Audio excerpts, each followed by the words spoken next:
Hi, எல்லாரும் எப்படி இருக்கீங்க? Welcome back to my channel. செவ்வாய்க்கிழமை காலையில் நான் முருகர் கோவில் போயிருந்தேன். அவர் கூப்பிட்டதுமே நம்ம போயிடணும். அது மாதிரி நான் போயிட்டேன் அன்றைக்கி காலையில். ஏன் நான் காலையில் போனேன் அப்படின்னா, என் குட்டி பசங்க ஸ்கூல் போயிட்டு ஈவினிங் 4:30 மாதிரி வந்துடுவாங்க. ஈவினிங்லாம் என்னால் போக முடியாது. ஏன்னா நானும் குட்டி பசங்க மட்டும் தான் வீட்டில் இருக்கோம்.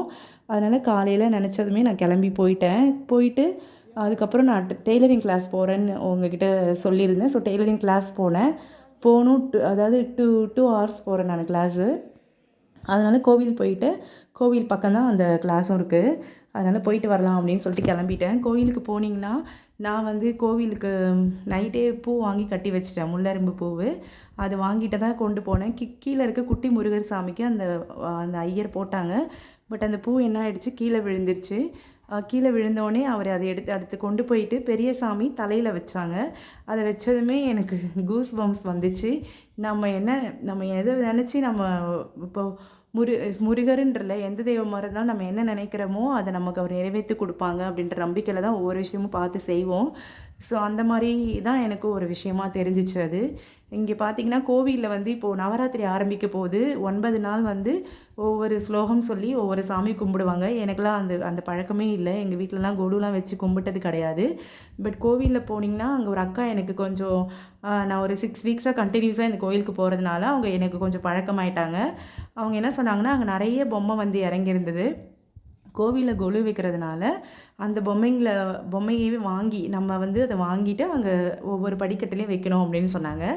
எனக்கு அதை பார்த்தோன்னே நிறைய ஒரு மாதிரி முருகரை பார்த்துட்டே இருக்கணும் போல் இருந்துச்சு. பட் எனக்கு டைம் ஆகுது, கிளாஸ்க்கு போகணும் அப்படின்றதுனால என்னை பொம்மை வாங்கி வைக்க சொன்னாங்க. உன்னால் என்ன முடியுமே வாங்கி வைக்க சொன்னாங்க. இங்கே அந்த பெரிய பொம்மை தான் வாங்கணும் அப்படின்ற மாதிரி தான் ஒரு எய்ம் இருந்தது. பட் அந்தளவுக்கு முருகர் எனக்கு கொடுத்து வைக்கல. அதனால் நான் என்ன பண்ணிட்டேன், சரஸ்வதி சாமி பொம்மை வாங்கிட்டு குழந்தைங்க படிப்புக்காக அப்படின்னு சொல்லிட்டு வேண்டிட்டு அதில் வச்சுட்டு நான் வந்துட்டேன். எனக்கு அதுவே ரொம்ப ரொம்ப ரொம்ப திருப்தியாக இருந்தது. எல்லா பொம்மையுமே அவ்வளோ அழகாக இருந்தது. முருகரை பார்க்கணுன்னு நினச்சா உடனே கிளம்பி போயிடுங்க. கண்டிப்பாக அவர் நமக்கு நல்லது மட்டும்தான் செய்வார். நம்ம என்ன நினைக்கிறோமோ அது கண்டிப்பாக அவர் நமக்கு தருவார். அதே மாதிரி நம்ம எண்ணமும் மனசும் சுத்தமாகவும் அழகாகவும் இருந்தால் போதும்.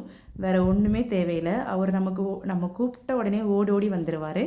இவரை நம்புங்க, கண்டிப்பாக உங்களுக்கு எல்லாமே நல்லதே நடக்கும். அப்படி நம்பின ஒரு விஷயந்தான் இவர் என்னோடய முருகர். நான் மட்டும் நம்பினா பரவாயில்ல, என் கூடவே இருந்து என் கூட ட்ராவல் பண்ணுற என்னோடய வீட்டுக்காருமே என்ன மாதிரியே முருகர் பக்தராக எனக்கு கிடச்சிருக்கிறாரு. அதுதான்